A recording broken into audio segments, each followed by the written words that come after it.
know what she said. She might just change your life. After I lost my big job, I went into a clinical depression. Right. And I've just taken your short quiz, and apparently I have no symptoms of ADD. So it's like, okay. So that was depression. But if somebody thinks they're depressed, what should they be looking for that maybe it's not depression? What are some of the signs that there's a difference? That's a great question, Kate. Here's the simplest explanation, and this was one of the doctors who's in our videos, Dr. Ari Tuckman, and he put it this way. He said, when it's depression or an anxiety disorder, people will say, what's wrong with Kate? That's not like Kate. What's the matter with Kate? There's something wrong with Kate. Well, they say that a lot. Yeah. When it's ADHD, people will say, well, that's Sharon.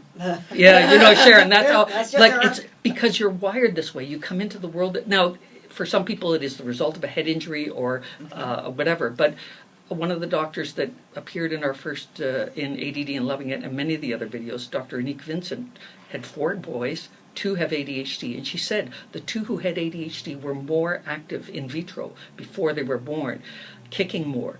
We end up with these things like restless leg syndrome, with delayed sleep phase syndrome. There's all of these things because all it is really, it's not about how smart you are. It's about how your brain organizes itself. What they call, and now the better description, I think the name ADHD is terrible.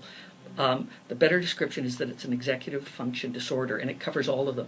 And what does an executive do at a company? Set goals and make sure everyone stays on task, checks the details, organizes, manages the money, manages the resources, manages the time, is clarified. You know, all of those things that a manager would do at a big company, that's not necessarily something we're good at. So you want me to write skits, I can do that. But to sit down and prepare a budget for the show, not my forte. And knowing that is powerful. Click the channel subscribe button for full-length interviews and more from What She Said here on YouTube.